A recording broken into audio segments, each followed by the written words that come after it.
दोस्तों फाइबर का सीधा कनेक्शन हमारे पाचन क्रिया से ही होता है और जब तक ये पाचन ठीक ना हो अच्छी फिटनेस, शरीर में फुर्ती और ताकत, साफ और ग्लोइंग स्किन और शरीर से बढ़ी हुई चर्बी को घटा पाना बिल्कुल भी पॉसिबल नहीं है। क्योंकि जिस तरह से हमारे शरीर को प्रोटीन, फैट, कार्बोहाइड्रेट, विटामिन्स और दूसरे न्यूट्रिएंट्स की जरूरत पड़ती है, उसी तरह फाइबर भी शरीर को ठीक तरह से काम करने के लिए बहुत जरूरी होता है। लेकिन अफसोस की बात यह है कि आजकल लोग जिस तरह का खाना खाते हैं उसमें अक्सर ही फाइबर की बहुत ही कमी पाई जाती है और जिसकी वजह से समय के साथ साथ पाचन क्रिया कमजोर होने लगती है और खून में भी अशुद्धियां बढ़ने लगती है, जिससे कि शरीर का संतुलन पूरी तरह से बिगड़ जाता है और कई तरह की नई नई बीमारियां शुरू होने लगती हैं। इसलिए आज की इस वीडियो में हम जानेंगे कि आखिर फाइबर होता क्या है, इसकी कमी होने से शरीर में कौन कौन सी समस्या शुरू होने लगती है, दिन भर में हमारे शरीर को कितने फाइबर की जरूरत होती है, इसकी कमी को किन किन खानों के जरिए पूरा किया जा सकता है। सबसे पहले बात करते हैं कि आखिर फाइबर होता क्या है। दोस्तों किसी भी खाने में जो रेशे और छिलके होते हैं उसे ही फाइबर कहा जाता है। मिसाल के तौर पे जो एक सेब होता है उसमें रस के साथ साथ फाइबर भी होता है जो कि रेशे और छिलके के रूप में मौजूद होता है और जब उसी सेब का जूस निकालकर छानते हैं तो रस तो गिलास में अलग निकल जाता है और छलनी में कुछ रेशे वेस्ट के रूप में जमा हो जाता है। दरअसल यही फाइबर होता है जिसे बेकार पदार्थ समझकर यूं ही फेंक दिया जाता है। लेकिन किसी भी खाने में फाइबर भी दो तरह के होते हैं। एक तो शरीर में जाने के बाद खून में पहुंचकर ब्लड शुगर और कोलेस्ट्रॉल को मेंटेन करता है जिसे सॉल्युबल फाइबर कहा जाता है और दूसरा फाइबर वो होता है जो पाचन को बेहतर बनाने, कब्ज की समस्या होने से रोकने और शरीर में बनने वाले जहरीले पदार्थ को स्टूल यानी मल के जरिए शरीर से बाहर निकालने का काम करता है।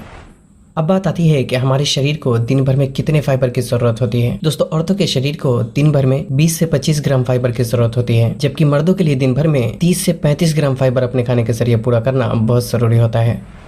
अब बात आती है कि शरीर में फाइबर की कमी होने से कौन कौन सी समस्या शुरू होने लगती है। दोस्तों जब भी शरीर में फाइबर की कमी होती है तो हमारा शरीर उसे अलग अलग तरीके से बताने की कोशिश करता है और जिसमें नंबर 1 है कब्ज या फिर पाचन में गड़बड़ी। खाने में फाइबर की कमी होने से इसका सबसे ज्यादा पाचन पर ही बुरा असर पड़ता है और कब्ज की समस्या शुरू होने लगती है। यहाँ तक कि एक ही दिन में ये लक्षण दिखने लगते हैं। मिसाल के तौर पे जाने अनजाने में आज कोई व्यक्ति बिना फाइबर वाले खाने का इस्तेमाल करता है तो कल सुबह होकर ही कब्ज और पेट ठीक से साफ न होने की समस्याओं का सामना करना पड़ जाता है। और ऐसा इसलिए क्योंकि जब हम कुछ भी खाते हैं तो वह आहार नली से होकर पेट में पहुंचता है, पेट से छोटी आंत में, छोटी आंत से बड़ी आंत में और फिर बड़ी आंत से स्टूल यानी मल के जरिए शरीर से बाहर निकल जाता है। लेकिन यहाँ ध्यान देने वाली बात यह है कि जब कोई भी खाना हमारी छोटी आंत में पहुंचता है तो खाने में मौजूद रस और न्यूट्रिशन को हमारी छोटी आंत खींचकर उसे खून में पहुंचा देता है और जो वेस्ट पदार्थ बचता है उसे बड़ी आंत में ढकेल दिया जाता है और दरअसल इसी वेस्ट पदार्थ में ज्यादातर फाइबर होता है। खाने में फाइबर की मात्रा ज्यादा होने से बड़ी आंत में वेस्ट पदार्थ भी ज्यादा मात्रा में जमा होता है जिससे कि सुबह प्रेशर अच्छी तरह आता है और पेट भी खुलकर साफ होता है। लेकिन जब किसी व्यक्ति के द्वारा खाए गए खाने में फाइबर की कमी रहती है तो वो खाना छोटी आंत में पहुंचते ही उसे लगभग पूरा खींचकर खून में पहुंचा दिया जाता है, क्योंकि उस खाने में फाइबर की मात्रा कम होने की वजह से वेस्ट पदार्थ उतना बचता ही नहीं जिसे बड़ी आंत में भेजा जाए, या फिर इतना कम वेस्ट पदार्थ बनता है जो कि बड़ी आंत में आने के बाद भी रुक जाता है और ठीक से प्रेशर नहीं बनता, जिससे कि आसानी से बाहर नहीं निकल पाता और कब्ज की समस्या पैदा करने लगता है। और यही वजह है कि जो लोग ज्यादातर बिना फाइबर वाले खाने का इस्तेमाल करते हैं उनमें अक्सर ही कब्ज की समस्या देखने को मिलती है। हालांकि कई बार पानी बहुत कम पीने की वजह से भी स्टूल पूरी तरह से सूख जाता है और कब्ज की समस्या शुरू होने लगती है। इसलिए खाने में फाइबर की कमी को पूरा करके सही मात्रा में पानी पीने का भी ख्याल रखा जाए तो कब्ज की समस्या को कुछ दिनों में ही काफी हद तक ठीक किया जा सकता है, और जो कि आगे इसी वीडियो में हम जानेंगे कि फाइबर की कमी को किन किन खानों के जरिए आसानी से पूरा किया जा सकता है।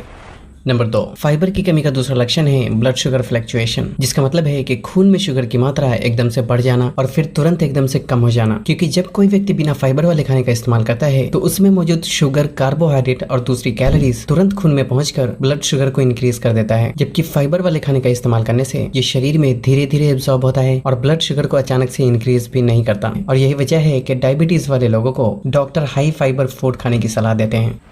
Number 3, high cholesterol. दोस्तों खाने में मौजूद सॉल्युबल फाइबर पाचन क्रिया के दौरान ब्रेक डाउन हो जाता है और फिर खून में पहुंचकर कोलेस्ट्रॉल को मेंटेन रखने में बहुत मदद करता है। इसलिए खाने में फाइबर की कमी होने से शरीर में बुरे कोलेस्ट्रॉल की मात्रा बढ़ने के भी चांसेस बहुत ज्यादा रहते हैं।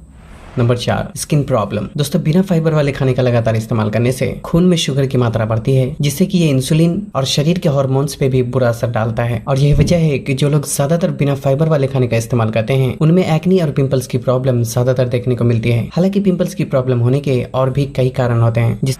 नंबर 5 है मोटापा। दोस्तों शरीर में चर्बी के बढ़ने की सबसे बड़ी वजह होती है खाने में ज्यादा शुगर, कार्बोहाइड्रेट और फैट का इस्तेमाल करना, क्योंकि ये चीजें जरूरत से ज्यादा होने पर हमारे शरीर में फैट के रूप में स्टोर हो जाता है। और जब ऐसे खाने में फाइबर की कमी होती है तो शरीर में चर्बी बढ़ने की प्रक्रिया भी और भी ज्यादा तेज हो जाती है। और ऐसा इसलिए क्योंकि बिना फाइबर वाला खाना शरीर में जाने के बाद उस खाने में मौजूद कैलोरीज पूरा का पूरा तुरंत एक ही बार में खून में पहुंच जाता है, और उसमें से कुछ कैलोरीज हमारे द्वारा सांस लेने, बात करने और कोई काम करने में इस्तेमाल होता है। और अगर कोई व्यक्ति ज्यादा मेहनत का काम नहीं करता तो जो भी कैलोरीज खून में बचता है तो वो फैट के रूप में शरीर के अलग अलग हिस्से में स्टोर होने लगता है, और जिससे कि व्यक्ति मोटापा का शिकार हो जाता है। जबकि फाइबर वाला खाना शरीर में जाने के बाद ये कैलोरीज को कंट्रोल करके रखता है और एक बार में उतना ही कैलोरीज हमारे खून में रिलीज करता है जितना कि हमारे शरीर को जरूरत होती है। और यही वजह है कि जब भी फिटनेस या फिर फैट लॉस की बात आती है तो उसमें हाई फाइबर फूड का ही ज्यादा से ज्यादा इस्तेमाल किया जाता है। हालांकि कई बार किसी बीमारी, जेनेटिक प्रॉब्लम या फिर मेटाबॉलिक डिसऑर्डर की वजह से भी कुछ लोग मोटापा के शिकार हो जाते हैं। अब बात करते हैं कि फाइबर की कमी को किस तरह से पूरा किया जा सकता है। दोस्तों फाइबर के बेस पे सभी नेचुरल खाने को 3 कैटेगरी में डिवाइड किया जा सकता है, लेकिन इन खाने की चीजों के बारे में जानने से पहले कुछ ऐसे खाने के बारे में जानना जरूरी है जिसमें एक तो फाइबर बिल्कुल भी नहीं होता और दूसरा ये कि उसमें शुगर और फैट की बहुत ज्यादा मात्रा मौजूद होती है, जिससे कि हमारे पाचन और शरीर को बहुत ज्यादा नुकसान पहुंचाता है। जैसे कि चाय, बिस्किट, मैदे से बनी चीजें, ice cream, pizza, burger, samosa, cold drink, chips, chocolate, मिठाई और बाहर दुकानों में मिलने वाली लगभग सभी चीजों में फाइबर बिल्कुल भी नहीं पाया जाता, क्योंकि ये सभी चीजें या तो बहुत ज्यादा तेल या फिर बहुत ज्यादा चीनी से बनी होती है, जो कि कब्ज, डायबिटीज, कोलेस्ट्रॉल, एक्ने, पिंपल्स और कई तरीके की दूसरी बीमारियों का कारण बनता है। साथ ही इन चीजों का लगातार इस्तेमाल करने से पेट में अच्छे बैक्टीरिया की मात्रा खत्म होने लगती है और बुरे बैक्टीरिया बढ़ने लगते हैं, जिससे कि पाचन क्रिया समय के साथ साथ बिगड़ती चली जाती है। इसलिए मैं आपको ये नहीं कहता कि आपको इसको बिल्कुल नहीं खाना चाहिए, लेकिन हो सके तो अच्छी सेहत पाने के लिए इन चीजों का जहाँ तक हो सके कम से कम ही इस्तेमाल करें, और खासकर इसे खाली पेट इस्तेमाल करने से जरूर परहेज करें, क्योंकि इन चीजों का खाली पेट इस्तेमाल करने से ये शरीर को और भी ज्यादा नुकसान पहुंचाता है।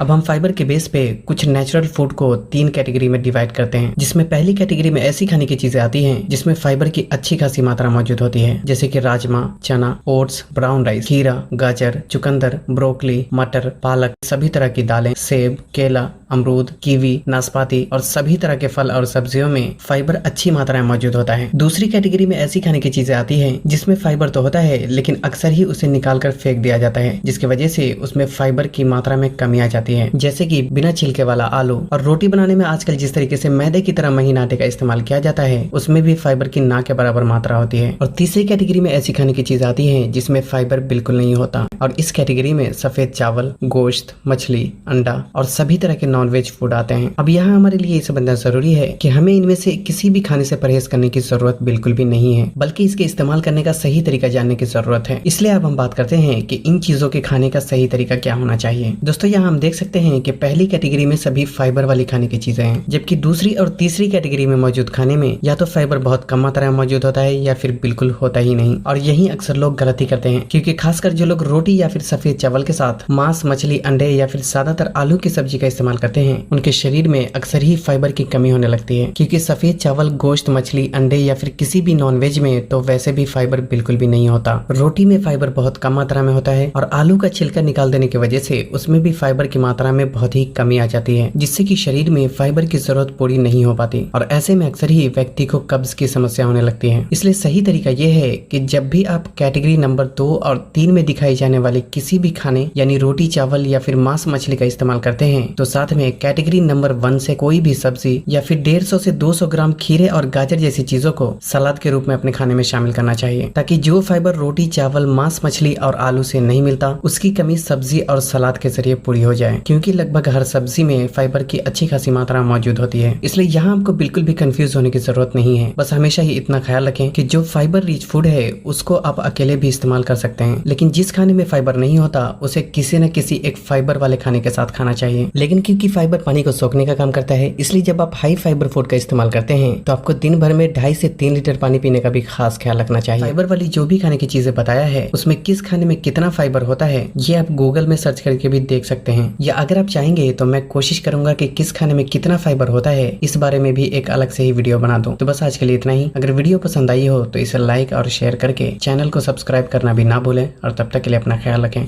अल्लाह हाफिज।